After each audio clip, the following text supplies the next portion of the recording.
Mitochondria नाम क्या है? माइटोकॉन्ड्रिया। माइटोकॉन्ड्रिया होते हैं क्या, है ना? दरअसल यह एक ऊर्जा बनाने का काम करता है। क्या चीज़? ऊर्जा बनाने के लिए। ऊर्जा बनाने का काम करते हैं, है ना?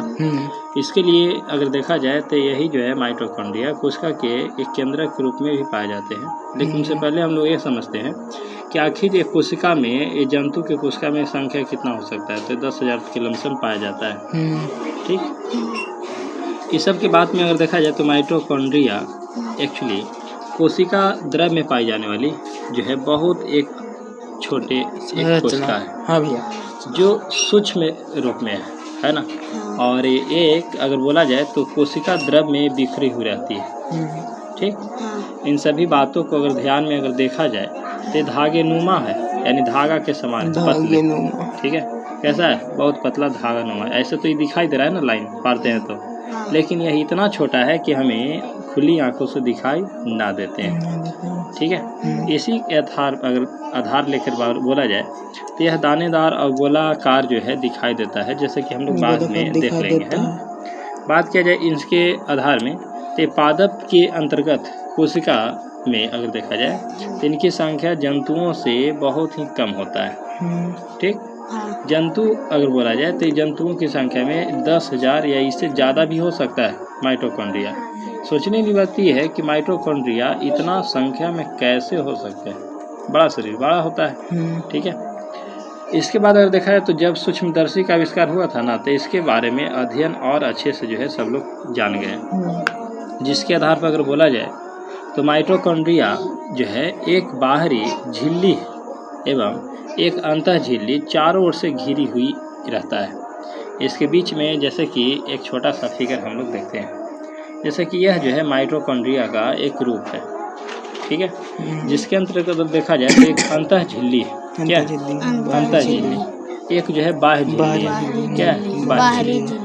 ध्यान से देखा जाए तो एक छोटा सा ये अंदर जो है पॉइंट है, तो अंदरी वाली पॉइंट को हम लोग खास करके अंतः झिल्ली नाम देते हैं, और बाहरी वाली पॉइंट को जो है उसे हम लोग खास करके बाहरी यानी बाह्य झिल्ली नाम देते हैं। ठीक है, तो इस तरह से माइटोकॉन्ड्रिया के दो झिल्ली, एक जो है खास करके अंदरी भाग में तो अंतः झिल्ली, और एक बाहरी भाग में जिसे हम बाहरी झिल्ली बोलते हैं। ठीक है, जैसा कि अगर देखा जाए तो कुछ इस तरह से कुछ लरी नुमा धागा नुमा जो है यानी दिख रहा होगा ना, तो इसे हम लोग नाम देते हैं क्रिस्टी। क्या नाम देते हैं? क्रिस्टी, है ना? एक जो इस तरह से है इसे नाम हम देंगे क्रिस्टी। और यही अगर देखा जाए जहाँ पे खाली जगह है ना, जहाँ पे पूरी तरह से उजला वाइट जो नज़र आ रहा है, जो खाली जगह, इस पॉइंट को कहा गया मैट्रिक्स। क्या चीज? मैट्रिक्स, है ना? एक नाम रहा क्रिस्टी और दूसरा नाम रहा मैट्रिक्स, तीसरा नाम रहा अंतः झिल्ली, चौथा नाम रहा बाहरी झिल्ली, है ना? तो इस तरह से माइटोकॉन्ड्रिया का एक छोटा सा रूप है। चलिए इसी तरह से हम लोग आगे देखते हैं कि आखिर जो है ये करते हैं किस रूप में और क्या हो सकते हैं ना। कहा जाता है इसके लेकर कि यह एक तरल गुहा में होता है ना, मतलब एक लिक्विड अवस्था में मौजूद होता है, जिसे हम लोग खास करके माइटोकॉन्ड्रियल गुहा भी कहते हैं। मतलब जहाँ पे पाया जाता है उस जगह को माइटोकॉन्ड्रियल गुहा बोलते हैं। जैसे जिस तरह से हमने मुख होता है, मुंह, और मुख के अंदर यानी जितना दूर में छेना हम लोग के मुंह में रखा सकता है ना, वह जो है मुख गुहा कहलाता है। उसी प्रकार जहाँ पे खाली जगह पे माइटोकॉन्ड्रिया उपस्थित है उसे हम लोग बोलते हैं माइटोकॉन्ड्रियल गुहा। बात किया जाए माइटोकॉन्ड्रिया के, तो माइटोकॉन्ड्रिया की भीतरी झिल्ली अनेक जो है प्रवर्धक यानी निकलती है। प्रवर्धक हम उसे कहते हैं जो बहुत ही छोटे छोटे रूप में आपको जो जखनी लाइन बाय लाइन यहाँ पे दिख रहा है ना, अनेक जो है छोटे छोटे प्रवर्धक है। ये सब जो है ना प्रवर्धक का नाम पड़ता है। ठीक है, ये जो है अंदर की ओर जो है यानी निकलते हैं। समझ में आया? इसी तरह से अगर देखा जाए तो खास करके बात को यानी न घुराते हुए आगे चलते हैं। कहा गया कि प्रवर्धक जो है निकलता है ना, और प्रवर्धक के रूप में अगर देखा जाए तो जो गुहा बचता है जहाँ पे एक रिक्त स्थान होता है उसे हम लोग मैट्रिक्स नाम देते हैं, और जो लटके हुए रहते हैं है ना, जिसके साथ जुड़ा हुआ रहता है उसे क्रिस्टी नाम देते हैं। इस तरह से अगर देखा जाए तो कोशिका ये जो है श्वसन से संबंधित एंजाइम जो है एक मौजूदगी रहता है। यह हमेशा अपना डीएनए तथा राइबोसोम है ना इसमें मौजूद होते हैं। गौर करने वाली बात यह है कि डीएनए और राइबोसोम डीएनए ना कि जो है चुरा कर रखता है, इसीलिए जो है माइटोकॉन्ड्रिया को जो है खास करके एक जो बोलना है बोल सकते हैं। माइटोकॉन्ड्रिया एक ऐसा है जो डीएनए को चुरा के रखता है ना। हमारे शरीर में माइटोकॉन्ड्रिया डीएनए के द्वारा ही जो है खास करके कुछ अलग तरह से यानी काम कर देता है। जैसे वायरस अगर जाता है तो माइटोकॉन्ड्रिया ही जो है देता है। इसी तरह से अगर देखा जाए तो ये अपना डीएनए और राइबोसोम्स यानी जो है इसके अपना जो है मौजूद होता है ना।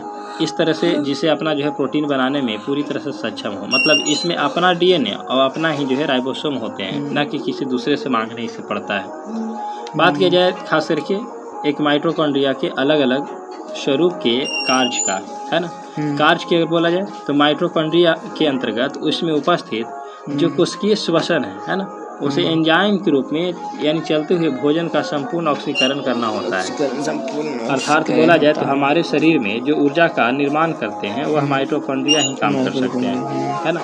इसीलिए हम लोग इसे कोशिकीय ऊर्जा गृह के नाम से कहते हैं, मतलब power house of the cell, है ना। यानी ऊर्जा जो हमें मिलता है वो माइटोकॉन्ड्रिया से ही मिलता है। जो अभी के फिलहाल में इतना हम बोल पा रहे हैं, और जीव के लिए जो ऊर्जा की आवश्यकता चाहिए ये जो है माइटोकॉन्ड्रिया ही भरिपूर्ण यानी पूर्ण रूप से यानी विकसित करके यहाँ तक पहुँचाने का कई तरह से मेथड काम करते हैं। यह ऊर्जा जो बनाता है उसे हम लोग एटीपी के नाम से यानी तुलना करते हैं। यानी यह ऊर्जा जो है एटीपी के रूप में जो है बनता है और जमा होता है। इसी एटीपी को हम लोग फुल फॉर्म के रूप में अगर बोला जाए तो एडिनो जो है साइन ट्राइफॉस्फेट के नाम से जानते हैं, है ना। जो एटीपी का फुल फॉर्म कोई पूछ दे तो हम लोग बोल सकते हैं एडिनो साइन ट्राइफॉस्फेट, ठीक है। इस प्रक्रिया में अगर देखा जाए तो बात आता है खास करके क्रिस्टी के उपरांत एक छोटा सा विवरण, है ना, कि क्रिस्टी से यानी अंदर की झिल्ली का जो है यानी अगर जो एरिया अगर देखा जाए तो उसके क्षेत्र यानी बढ़ते जाता है ना। तो झिल्ली का जो है सतह है यानी क्षेत्र बढ़ता है। बात किया जाए खास करके लवक और प्लास्टिड के तो अगले हम पॉइंट में समझेंगे। जय हिंद।